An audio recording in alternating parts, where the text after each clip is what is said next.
Brothers and sisters in America, hear me clearly. You are not just a minority in someone else's land. You are the descendants of kings and queens, warriors and builders of civilizations.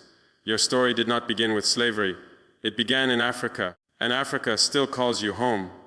I speak to you today not as the president of Burkina Faso, but as your brother. Across centuries, the chains of slavery, the weight of racism, and the poison of division have tried to break you. Yet you are still here, you are still standing, and Africa sees you. Africa remembers you. Africa needs you. You must remember who you are.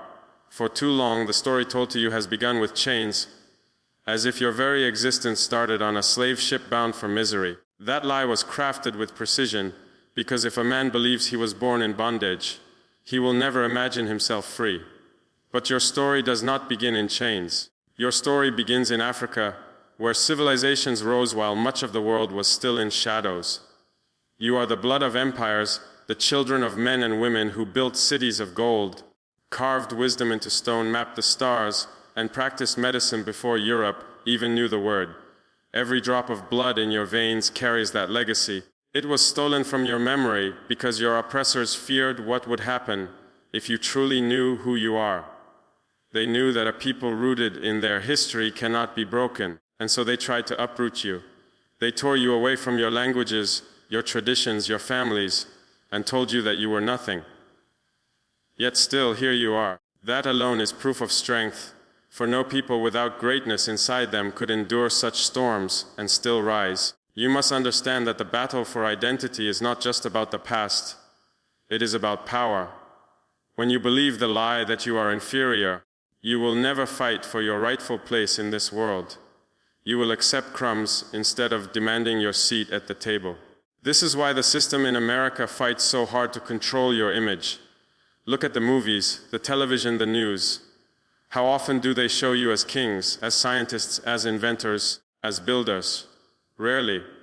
Instead, they paint you as criminals, athletes, entertainers, people defined only by struggle. And when that becomes the picture you see of yourself every day, it seeps into the mind until you begin to accept it as truth. That is why I say to you, remember who you are. Because when you do, the illusions fall apart. You are more than what they show you. You are more than what they tell you. You are the continuation of a legacy that cannot be erased. Think of the resilience in your bloodline. To be stolen from your homeland, chained, whipped, forced to labor for centuries and still survive, that is not weakness.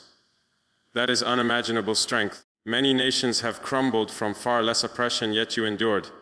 And not only endured, you created music, culture, movements that shook the very foundations of the world. Jazz, blues, gospel, hip-hop, the civil rights struggle, the voice of Malcolm and Martin. These are not the creations of a broken people. These are the creations of a people whose fire could not be extinguished. That fire is African. That fire is you. And when you remember that, you will no longer see yourselves as victims of history, but as authors of the future. Do not let the weight of centuries bury your true reflection. Stand in front of the mirror and know that you are the sons and daughters of Africa. Know that when you walk into a room, you carry with you the strength of warriors, the wisdom of elders, the creativity of artists, and the resilience of survivors. The chains they placed on your ancestors were meant to kill the memory of who you are, but memory is not so easily destroyed. It waits inside you, waiting for you to awaken. And once you awaken, once you remember, there is no force on this earth that can silence you again. Too long have they divided us, Africans on the continent and Africans in the diaspora. This division was not an accident, it was carefully designed. When they dragged your ancestors from the shores of Africa, they did not only seek to steal labor, they sought to sever the bond between family. They knew that if the sons and daughters stolen across the ocean still saw themselves as Africans, still felt bound to the soil of their origin, they would never fully submit. So they taught you to forget, and they taught us to forget you. They built walls in our minds that the ocean could never build by itself. They told you that Africa is a place of poverty, disease, and war. They told us that you, the diaspora, have forgotten us, that you are not truly our kin. They poisoned the bridge that should have united us, because they knew that if the children of Africa ever stood together again, No power on this earth could control us. But I tell you, those lies are crumbling. Today we must recognize that the ocean is not a barrier. It is a link. It is the path that carried suffering, yes, but also survival. And survival is not weakness. Survival is power. The millions who endured the Middle Passage carried with them songs, rhythms, languages, and spiritual strength. Though they were forced into silence, the echo of Africa remained inside them. It is in the beat of the drum, the sway of your movements, the words you speak without even knowing their origin. You may not have been raised in Africa, but Africa still lives inside you. That connection cannot be erased by time, distance, or lies. It is carved into your very being. On the continent, we too were told to look away from you. Colonial rulers taught us that the diaspora had abandoned Africa, that you had become foreigners who no longer cared for the motherland. They wanted us to see you as outsiders, so that when you tried to return, you would be met with suspicion rather than love. But today, we must break that curse. We must open our arms wide and embrace you, because you never stopped being African. Whether you are in New York, Atlanta, London, Paris, Kingston, or Rio, your roots stretch back to the soil of this continent. The blood in your veins is the same blood that runs through ours. The future will not allow us to remain strangers to one another. Imagine the strength of our unity. Imagine African Americans, Caribbeans, Afro-Brazilians, and continental Africans standing as one people. Imagine the knowledge exchanged, the art created, the businesses built, the political power harnessed. What they fear most is this very vision. That is why they work so hard to keep us divided. They know that a united Africa, both at home and abroad, would be unstoppable. They know that if you, the diaspora, combined your resources with the vast potential of the continent, we could rewrite the balance of global power. Our minerals, our land, our culture, your skills, your wealth, your global reach. When put together, there is no empire that could stand against us. They would no longer define our story, we would define it for ourselves. Do not believe those who tell you that you do not belong here, and do not believe those who say Africa has nothing for you. Africa is your mother, and a mother never abandons her children. She waits for them to come home, in body or in spirit. And we here on the continent must also change our mindset. We must stop looking at the diaspora with suspicion, and instead recognize you as family returning after a long journey. Unity is not optional, it is destiny. If we do not unite, we will remain weak. If we do unite, we will rise in a way the world has never seen before. The bridge between Africa and her diaspora must be rebuilt, not with stone and steel, but with love, respect, and shared purpose. Your economic power is not something to underestimate. In America, the black community holds trillions of dollars in spending power. Every year, that money moves through the economy, fueling corporations, feeding industries, building wealth for others. Yet how much of it truly comes back to you? How much of it strengthens your communities, builds your schools, funds your hospitals, or protects your future? You are made to believe that your role is only to consume, never to own, never to direct. They have convinced you that your money has no weight, that your labor has no value. But the truth is the opposite. Your economic strength is a weapon that, if pointed in the right direction, could change not only your condition in America, but the destiny of Africa itself.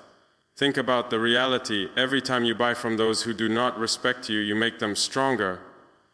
Every time you spend without thought, you are feeding a system that was designed to keep you dependent. And yet, when your community tries to build businesses, to grow enterprises, the same system denies you access to loans, resources, and fair opportunities. It is not an accident, it is strategy. Because they know if you were allowed to fully unleash your economic power, you would not only lift yourselves, but you would also lift your brothers and sisters across the ocean. That is what they fear. They fear the day when the wealth of the diaspora begins to flow into Africa, because they know Africa is the engine of the future. Africa has the land, the minerals, the energy, the youth, and the diaspora has the knowledge, the skills, the resources, the connections. Put the two together and you have a power no empire can match. Consider this: if even a fraction of your wealth was invested in Africa, what could we build together? We could create industries that are no longer dependent on Europe or America. We could produce our own goods, refine our own resources, manufacture our own products, and no longer beg for the crumbs of globalization. We could create African-owned banks, technology companies, energy firms, universities, and military industries. Imagine a future where the diamonds, gold, oil, and rare minerals of Africa are no longer exported cheaply to be turned into luxury abroad, but are refined and sold by Africans themselves, with the diaspora as partners and stakeholders.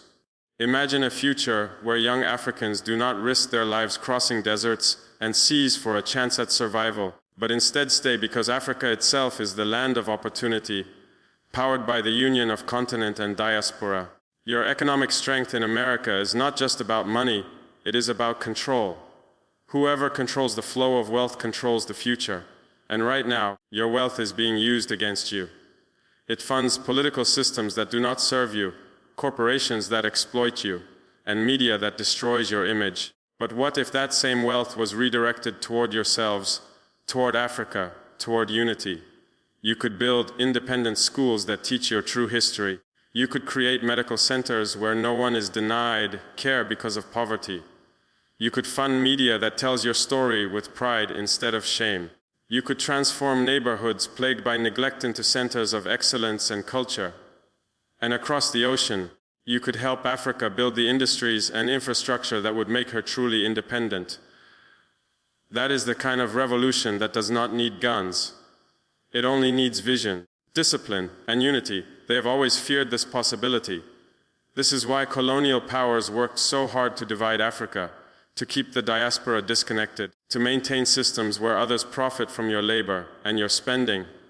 They know that once you awaken to your economic power, the game changes. Once you stop feeding those who oppress you and begin feeding your own, you will become a force that cannot be contained. Money is not just paper, it is energy, and that energy must be directed with purpose. When your dollars, your knowledge, and your skills are united with the resources and potential of Africa, the balance of the world shifts. What you must realize is that you are not poor. You are rich beyond imagination, but your wealth has been stolen, redirected, and hidden from you. The time has come to take it back and use it for your own liberation and for the liberation of Africa. They fear your awakening because when Africans unite, whether in Harlem, Atlanta, Lagos, or Ouagadougou, we become unstoppable. Power does not only lie in wealth, it lies in numbers, in vision, in organization. In America, you are more than 50 million strong. That is not a small number. 50 million is larger than the population of many nations that have seats at the United Nations, armies that defend their sovereignty, and governments that speak for their people. Yet you are told you are a minority, as if the word itself is meant to shrink your spirit. A minority in America, yes, but not a minority in the world. When you look beyond borders and see the billion people on the African continent and the hundreds of millions in the diaspora, you realize that you are part of the largest family on earth. And family, when united, can shape destiny. The political system in America is designed to divide and dilute your strength. They carve districts, suppress votes, and spread lies to convince you that your voice does not matter. Yet every time you move with unity, history changes. Think of the civil rights movement. When you marched together, laws shifted. Think of the power of your cultural influence. When you create music, art, or language, the entire world imitates it. That is soft power, political power expressed through culture. And if culture can shift global consciousness, imagine what deliberate political unity could do. If 50 million people organized as one, no candidate could win without your consent. No policy could pass without your approval. But that requires discipline, vision, and the belief that your voice deserves to be heard.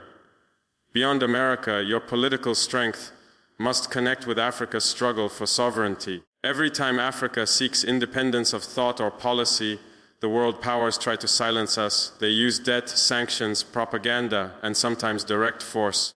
But imagine if Africa knew it had the political backing of 50 million voices in the United States, millions more in the Caribbean, in South America, in Europe. Imagine if African nations could stand on the world stage not as isolated voices, but as representatives of a global African majority.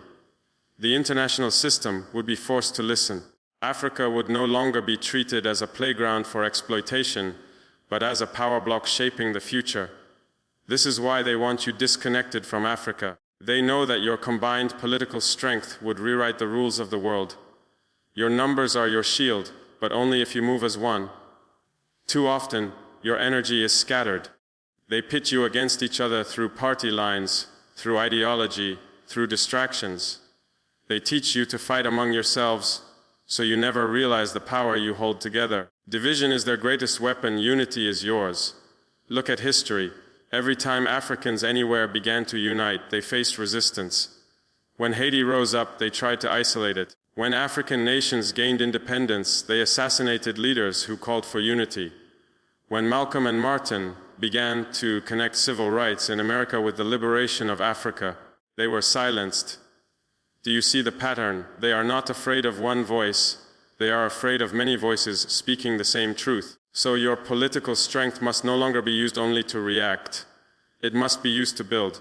Build organizations that last beyond one election, beyond one protest, beyond one generation. Build structures that link your struggles with ours, that link the fight against police brutality in America with the fight against foreign military bases in Africa. Understand that when one African suffers, whether under racism in the West or exploitation on the continent, all Africans suffer. And when one African rises, all Africans rise. That is how political strength multiplies. The world is changing. New powers are emerging, old powers are fading, and Africa is at the center of this shift. The continent holds the resources of the future, the youth of the future, the land of the future.